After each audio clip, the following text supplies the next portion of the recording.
চুরি করেছে, চোরের দোষ নাই, গৃহস্থের দোষ। চোরায় চুরি করতে ঢুকছে, দেওয়াল বইনে এক চোরায় মারা গেল, আর এক চোরায় আদালতে মামলা দিছে, বাড়িওয়ালার ফাঁসি চাই। কেন আমার সাথে চোরা মরলো কেন, দেওয়াল নরম করলো কেন? মহামান্য আদালত এমন মগা, মামলা আমলে নিয়ে ডাকছে বাড়িওয়ালারে, ডাইকা কয় তোর ফাঁসি হবে। কেন স্যার? কয় দুই চোরায় চুরি করতে ঢুকছে, এক চোরায় তোর দেওয়াল পরে মারা গেল, তুই দেওয়াল নরম করে উঠাইলি কেন? বাড়িওয়ালা কয় স্যার মাম করবেন, আমার কোনো দোষ নাই, এই দেওয়াল আমি উঠাই না, রাজমিস্ত্রি উঠিয়েছে। মহামান্য আদালত কয় তুমিও খালাস। কই রাজমিস্ত্রির ডাক। স্যার বলে স্যার নাই, এক্ষুনি ফাঁসি। বলে কেন? কথা শুনেন, কি সমস্যা? বলে দেওয়াল নরম করে উঠাইলি কেন?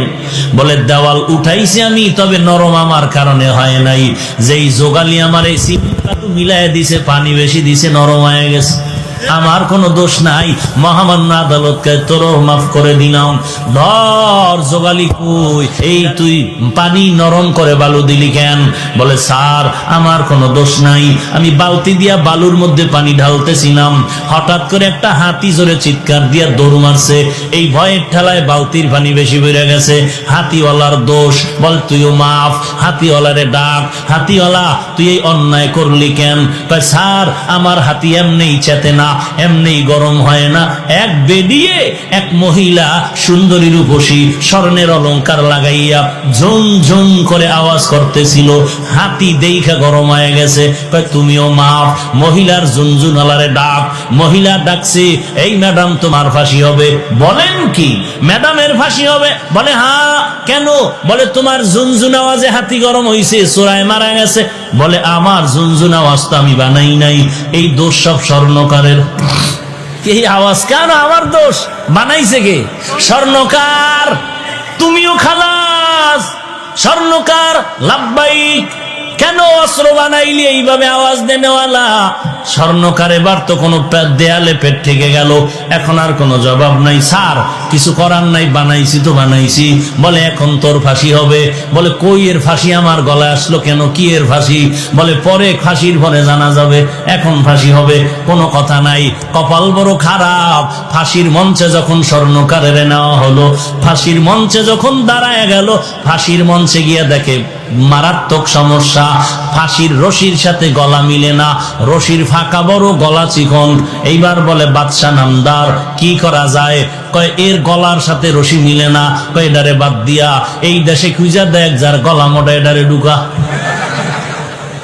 এইবার জল্লাদ খুঁজো, দেশের মধ্যে কারে পাও গলা মোটা, এডার ফাঁসি দাও। খুঁজতে খুঁজতে খুঁজতে খুঁজতে একজন গলা মোটা পাইলো, পীর সাহেবের খাদেম। এমন এক খাদেম পাইছে যে ফাঁসির রশির সাথে গলা খাপের খাপ, বাপরে বাপ মিলে গেছে। এমন মেলা মিলল। এইবার মরার আগে বলে কোনো দাবি আসেনি? এইবার খাদেম কয় হ্যাঁ আছে। কি দাবি? বলে আমার পীরের সাথে আমি একটা বেয়াদবি করেছিলাম, ওই বেয়াদবির জন্য ক্ষমা চাইব। কি বেয়াদবি করেছো? পীর আমাকে নিষেধ করেছিল এই দেশে যেন না থাকি। কেন নিষেধ করেছিল? আমরা যখন সফরে রওনা হলাম, এই দেশে আইসা দেখলাম ঘিয়ের দাম তেলের দাম সমান। তেলের দাম? আমি বললাম হযরত আমার শরীর হয় না, এত গোশত খাই, জনমের মতো খাই, এরপরও শরীর বাড়ে না।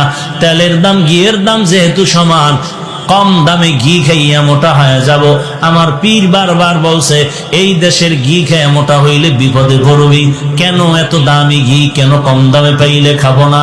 পীর বলছিল সাবধান, যেই দেশে তেলের দাম ঘিয়ের দাম সমান, ওই দেশে কোনো ইনসাফ নাই। যেই দেশে নারী আর পুরুষের দাম সমান, ও দেশে ইনসাফ নাই। যেই দেশে শিক্ষিত শিক্ষিতের মান সমান, দেশে ইনসাফ নাই।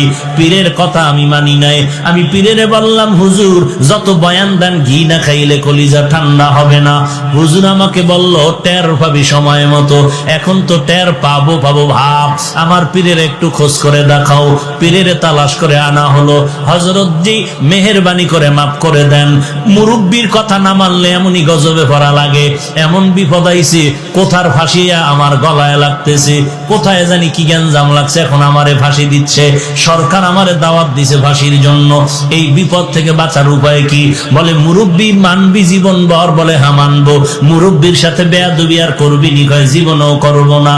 কয় এইবারও বাঁচার বুদ্ধি দেই, মরণের জন্য তুই পাগল হয়ে যাবি, তুই বলবি আমাকে তাড়াতাড়ি ফাঁসি দাও, আমারে তাড়াতাড়ি ফাঁসি দাও, এই কথা তোর কথা বন্ধ করবি না, এরপরে যা হওয়ার হবে। এইবার জল্লাদ যখন ফাঁসির মঞ্চে নেয়, খাদেম কয় আমাকে দাও। পীর সাহেব বলে খবরদার, এই খাদেম রে দিবা না, ফাঁসি দিলে আমাকেই দাও। দুইজন আর কিলাকিলি লাগছে ফাঁসি হওয়ার জন্য। সবাই আশ্চর্য হয়ে গেল, এমন কাহিনী তো জমিনের মধ্যে আর হয় নাই। দোনোজন মানুষ মরার থেকে বাঁচার জন্য ফজরের আগে রাস্তায় দৌড়ায়, কথা ঠিক নেই? কিন্তু ফজরের নামাজ 4 রাকাত পড়তে মসজিদে ঢুকে কেমন কপাল পড়া চিন্তা করতে পারেন?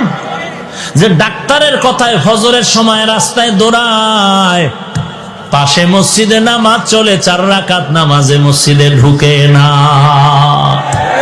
একটুখানি নেকের তরে রোজ হাসরের মাঠেতে বাবা ঘুরবে ছেলের পিছে, ছেলে বাবার আগেতে।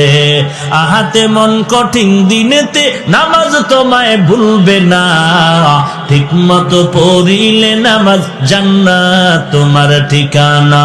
ঘুমের চেয়ে নামাজ ভালো আর তুমি ঘুমাইও না, ঠিক মতো পড়িলে নামাজ জান্নাত তোমার ঠিকানা। আমার প্রাণ